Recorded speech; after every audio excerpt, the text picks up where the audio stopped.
In the knowledge of these exalted mysteries and decrees, I confess myself ravished in admiration and transported beyond my proper self.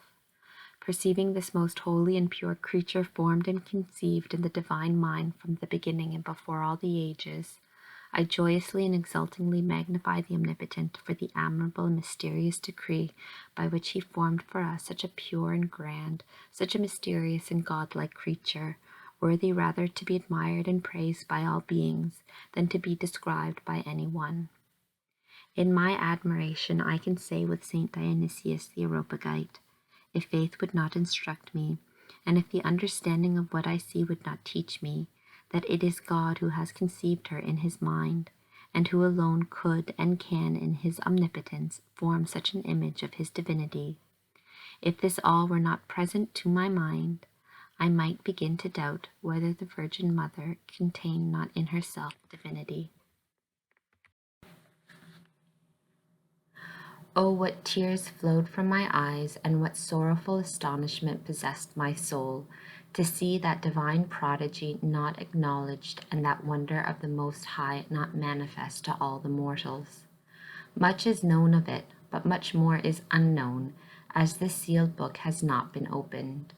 I am ravished in the perception of this tabernacle of God, and I perceive that the author of it is more admirable in her creation than in that of all the rest of the world, although the diversity of the creatures manifests the wonderful power of their Creator.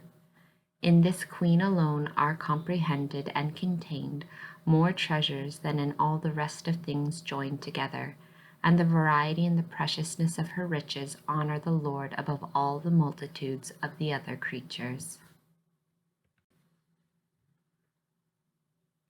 Here, according to our way of understanding, the promise and, as it were, the contract was made with the Word as to the degree of sanctity and perfection and the gifts and graces which were to be possessed by Mary, his mother. Also as to the protection, support, and defense which was to be provided for this true city of God, in which His Majesty contemplated the graces and merits which she earned for herself, as well as the fruits to be gathered for his people by the loving returns which she was to make to His Majesty. In the same instant, and, as it were, in the third and last place, God determined to create a locality and an abode where the incarnate Word and his mother should converse and dwell. For them primarily did he create the heaven and earth, with its stars and elements, and all that is contained in them. Secondarily, the intention and decree included the creation of the members of which Jesus was to be the head, and of whom he would be the king, in order that with kingly providence all the necessary and befitting arrangements might be made beforehand. I pass over to the fifth instant, although in reality I have found that which I sought. In this fifth decree, the creation of the angelic nature, which is more excellent and more like unto the spiritual being of the divinity, was determined upon, and at the same time the division or arrangement of the angelic hosts into 9 choirs and 3 hierarchies was provided and decreed. As they are created first of all for the glory of God, to assist before His divine majesty and to know and love Him,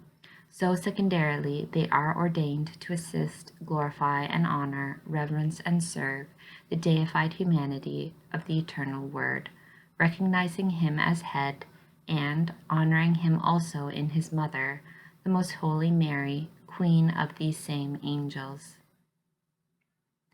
Commission was given to these angels to bear them up in their hands in all their ways. In this instant, Christ our Lord earned for them by his infinite merits, present and foreseen, all the grace which they were to receive. He was constituted as their head, exemplar, and supreme king, of whom they should be subjects. Even if the number of angels had been infinite, the merits of Christ, our highest good, would be abundantly sufficient to supply them all with grace.